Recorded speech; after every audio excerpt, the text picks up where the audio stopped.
Today, I've got my friend Myrna King with us. Myrna is a special type of coach. She comes from a life aligned, where she's just not into your business coach, but also your personal life as well. Not only does she do work for herself, and I'm going to read here, she does it for CPI Austin Strategic Advisor Board, very involved in community service. Must be a speed reader because she reads about a book a week, and she hails out of the great state of Texas, a very cool place named Austin. So, hey, welcome, Myrna. Great to be with you today, Charles. Thanks for the opportunity. What's the weather like today? Well, we're as hot as the sun, except I have a family member in Phoenix who says you don't get to say that. We're at 113 today. So I think we're rolling in around 104 right now. Wow. But hot for Austin. So yeah, I was going to say that's hot for Austin. Everybody always picks on Phoenix, says, well, it's a dry heat. It's 113. I don't care if it's a tire melting heat. I don't know how people do it. No clue. I'm just north of Nashville. He loves to golf. So, in the Phoenix area, he gets to golf, except right now where people die on the golf course. I was going to say, I don't know how you would live through golfing at 113 degree weather, but. Yeah, no, it's 8-9 months of golfing. It's not 12. I guess so. So tell me a little bit, kind of walk us through how did you get to the point of where you are now, Myrna? I spent 20 years as a consultant, different kinds of consulting, at corporate events, corporate IT consulting, some sales consulting, have owned my own businesses. And, when I got to a certain age and my son was getting ready to move out of the house, I said, I think I'd like to add coaching to my consulting. And I just fell in love with executive coaching.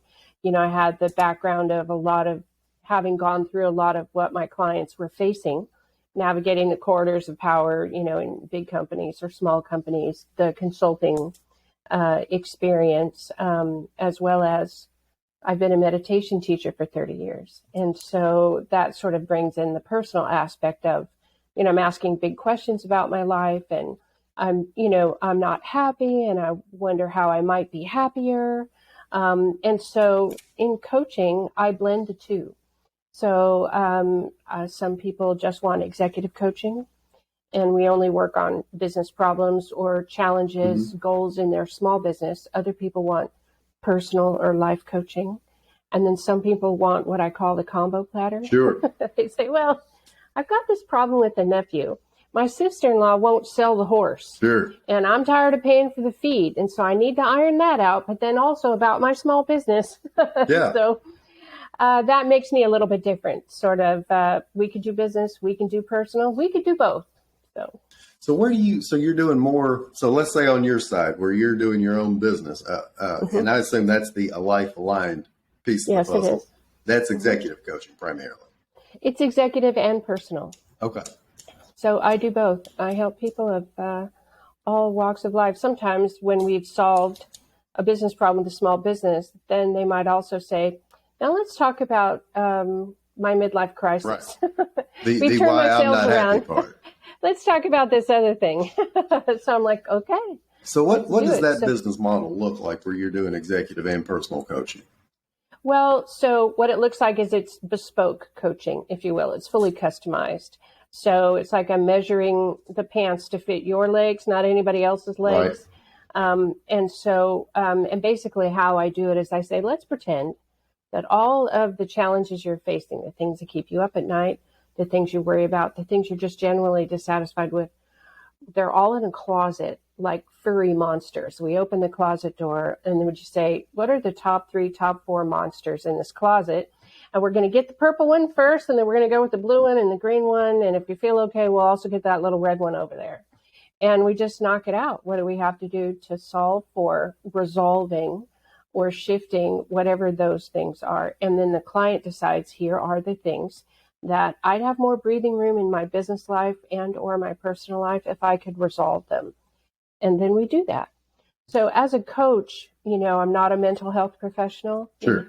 I don't prescribe anything, but, I have years and years and years and years of experience. And so when you work with someone who's committed to roll up their sleeves and resolve whatever this open issue is, business, personal, combination, then we identify ways to achieve the desired result, the outcome that they're seeking.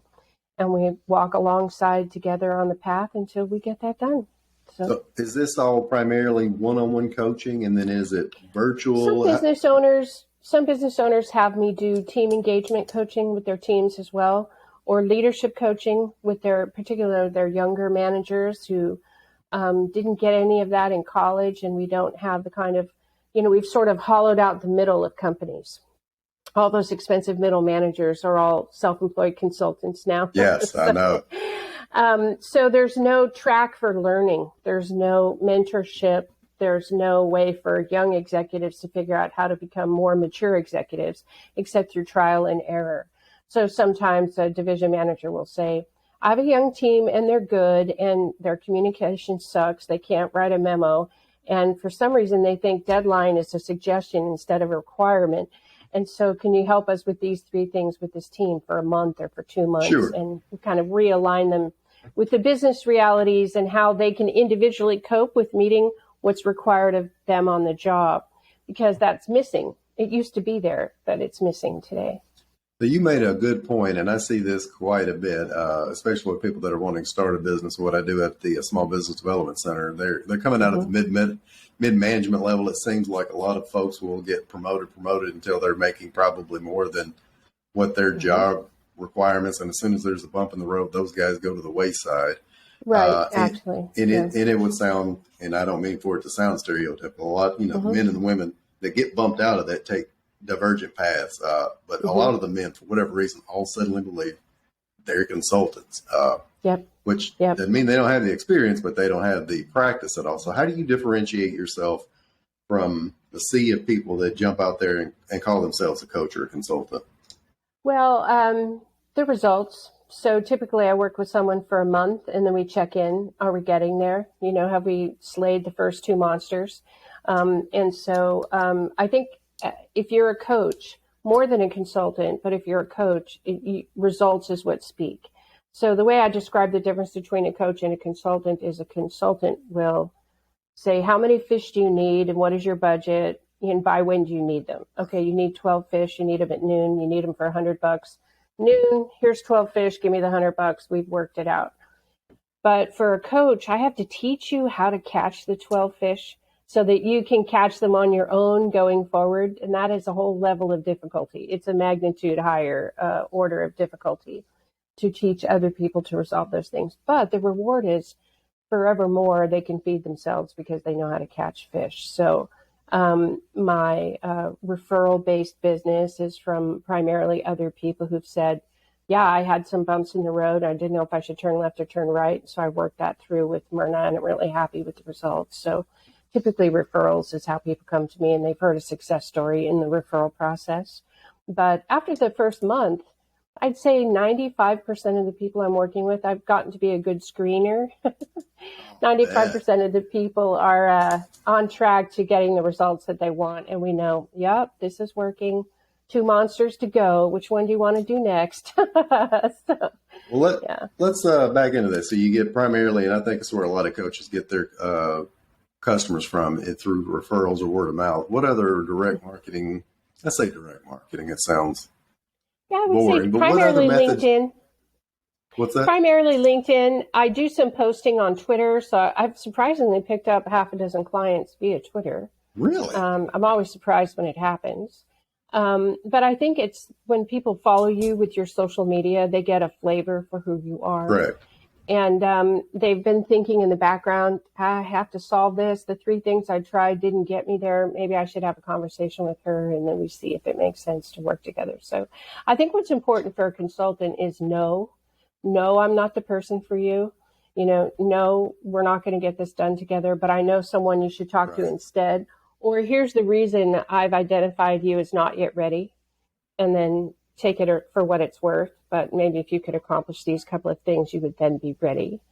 I talked with a potential coaching client yesterday, and she spent the first 10 minutes of our 20-minute screening call describing her chronic fatigue. Ooh. And so I said, I don't think you're ready to tackle a project. I mean, I don't think you're healthy enough at this point. You don't have the stamina to take on an entrepreneurial project. But here's 3 steps you might take to get you to where you are. And this is what I think it would look like when you know you're ready. You get up in the morning, you know you're going to do a 6-hour day, and you're okay with that. You get up right now and you know you've got 2 hours worth of energy. Starting a business is probably not the next step for you. And so sometimes just in the, screening conversations, you identify who's not a fit or where maybe it wouldn't make sense. The other thing I've noticed about new consultants, newly minted consultants, particularly former executives, is they don't have the experience of not being in charge of everything all the time. Their word is not law. Clients don't do what they say just because they said it. So it's hard to get off the throne of running your own business and being very successful. Sure. And you're talking with someone who only does half of what you suggest.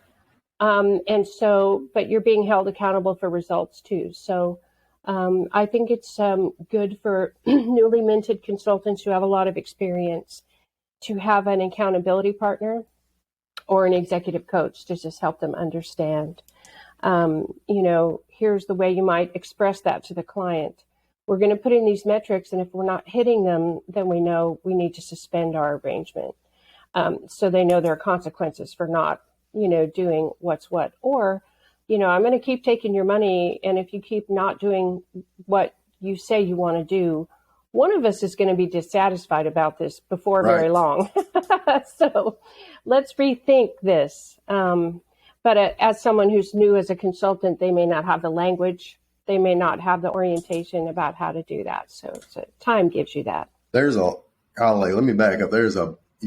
So many cool things about what you just went into, and based off what you just said right there specifically, I've seen several people complain about a coach not helping get quote unquote results. In fact, my business coach was telling me recently about somebody that, was trying to get him to tap dance and explain why he should be their coach. So, well, the last 6 didn't work out. What's going to make you work out? He politely explained to them, well, probably nothing, because the common denominator there isn't all of the bad coaches, so to speak. It's just the implementation of it.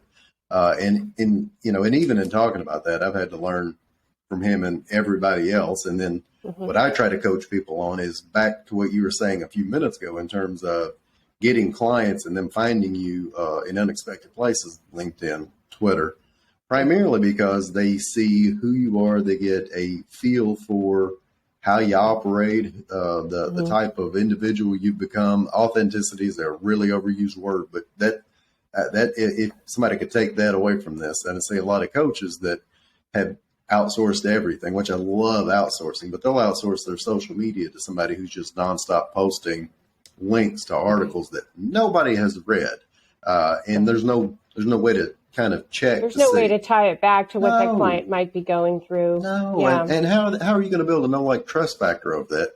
The issue you have to get over with is realizing that it kind of just goes into an abyss sometimes, but you have to keep being very consistent, which is a coaching thing, by the way, and keep doing it over and over, knowing that you're going to eventually build that audience. And I'm glad you mentioned Twitter, because so many folks that feel like it's left for dead, and it doesn't have to be LinkedIn or Twitter at this point. Even Instagram, God forbid, some adults are cranking out real business through TikTok because of that very thing.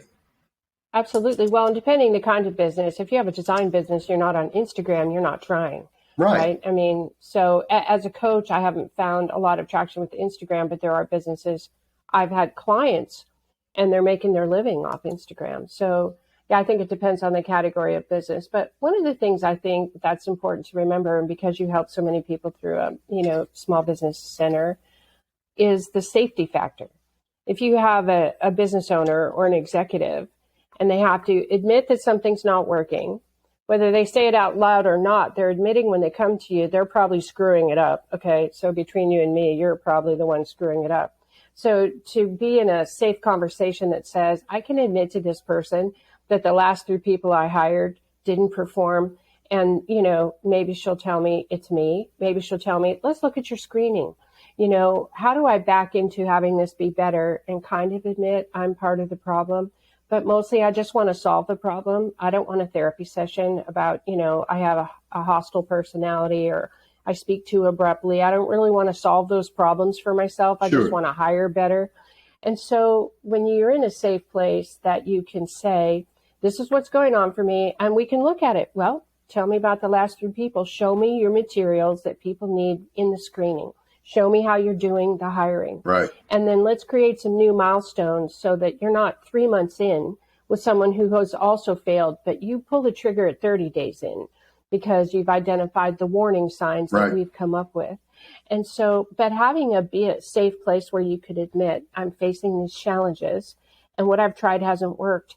And I want to tell them to you, but I want to feel okay about that. So that's part of being a consultant or a coach, is that you're someone who they don't have any fear about sort of divulging what's going on. Do you talking about setting up those milestones for that example of hiring, you going back to your screening process, do you have a specific checklist, or are you going with like a gut feel of this will work? Yeah, no, it's specifically what the problem is. And so, I mean, just as you know, if you're talking to someone who's starting a business, you've seen hundreds of people start businesses. Sure. So when you listen, tell me what you think it is. Well, they fail. It's like, okay, well, what are the building blocks you have in place? Let's start with screening, and it could be that I joke that HR people say, okay, to have this job, you need to leap tall buildings in a single bound. You need to stop speeding trains, and you need to stop a bullet by yourself. Right. Sign here. You'll never need a day off, and you'll always be happy with your pay. So, I mean, sometimes the way HR hires or the way hiring practices go, people are set up to fail. Sure. So, but just examining, okay, let's go to the foundational systems you're working in and see if some of that is rickety or not well formed, or it's just broken. It was working, now it's not working. Is there a broken place that we could mend? And then go from there. So if you look structurally or systematically, procedurally, and we know in businesses that sometimes we go, oh, why didn't I have that 30-day thing in place? So I could, correct for a bad hire faster, knowing that sometimes that's going to happen. So in looking at all of the different hats you've got on with a Life Aligned and Strategic Advisor Board and CPA Austin and Community Service, is there kind of a indispensable tool, software person that you kind of use that helps keep you on track, or that you couldn't live without?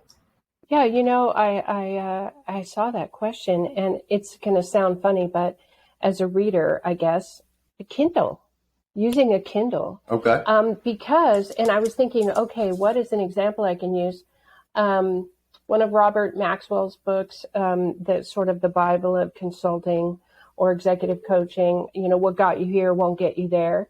That, I don't know if you're familiar with that. I am. But I was working with someone who was an executive, and she's in a company that grows rice.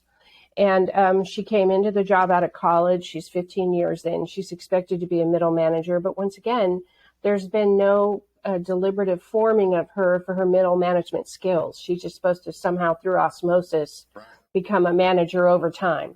And so being in a conference room scared her because she would be critiqued. There were power plays happening in the conference room. She didn't know how to navigate it at all. And so if you use a Kindle, you can download books more cost effectively. Sure. But then on your computer, you can highlight sections and send them in coaching notes straight from the book. It's so easy. And so sharing concepts, the next book I'm going to read is one from Daniel Pink from a couple of years ago called When, W-H-E-N, to talk about the timing of things, because sometimes your idea's right, your product's right, your price is right, your timing's wrong. Oh, well, that's the hardest thing to control is timing. So you think, I did it all wrong. No, it was just the timing. So, but I think the Kindle has been really effective for me to kind of share those concepts and ideas, or sometimes it's a business story or an analogy that really drives home, not only have other people faced this before and overcome it, whatever it is, but here's a couple of things we might try. And it just sort of reinforces, we're going to get this done. Here's another way to think about it. So I'll confess the $30 Kindle has been a tried and true thing. Well, that, and it's funny you mentioned, you said the name of the book, What Got You Here Won't Get You There. It's Marshall.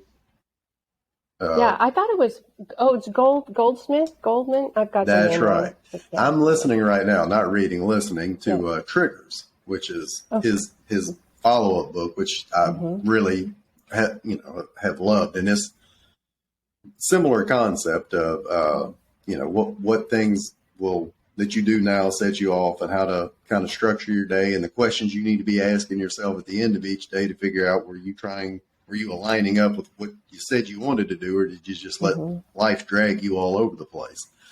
So we're getting toward the end of our time together. You mentioning books, and you're an avid reader. Do you have, and it's a loaded question, do you have like a very specific book that you've read either recently or early on that kind of impacted your life? Yeah, I think a foundational book that's maybe not read as often because it's older is 7 Habits of Highly Effective People. I think the foundational work of Stephen Covey. And even though there are parts in the book that don't really hold up, putting, things in an emotional bank account, doesn't quite have the cachet that it did in the 80s or whatever when it was written. But those 7 habits straight up I return to them time and time again. And, some of them are just so simple. Beginning with the end in mind, like, can I see the 50-yard line from here, so I know where my next milestone is. I think that would be a core foundational thing that younger executives have no exposure to, that it would be helpful. So those 7 habits. It's not tried and true. They work today. Yeah, it's not hip and trendy to go back, but it's still a really good book. Yeah. Well, and so many people that are popular today, they got their start kind of in the Covey world. Right. And genuinely. And then there are lots of people who've taken that Covey philosophy of, I'm going to go to top executives and I'm going to explore this band of things. How do you solve these common problems? And then I'm going to build a career off of that, which is what Covey did. So I couldn't tell you the number of times I've referred to the Covey's quadrant, and I'm still surprised the number of people that have never seen it. And it's just kind of this big eye opener of the difference between the changing of perspective. Yeah. I've spent so much of my time doing these things that seem urgent, but they're not.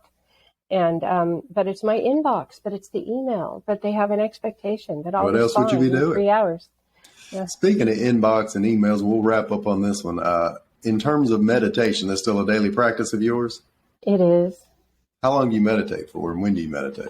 15 or 20 minutes, and then I try once a week to do something longer, maybe an hour, just to do kind of the deeper dive, kind of, go to the depths of whatever's going on for me. But it does create peace of mind. So I feel like the 15 minutes is a calming of the electrical system. All my circuits are just humming and chill. And the deeper dive is more of a spiritual practice, do a little reading, sit in meditation longer, come out of there. And I always have a solution, new insights, You just feel like you're not on edge for a moment. It's great. And I've just started doing it a few months ago and I don't do it every day, but if I can carve out something as simple as 5 minutes, 3 or 4 days a week, first thing in the morning, those days always look better than the days that don't.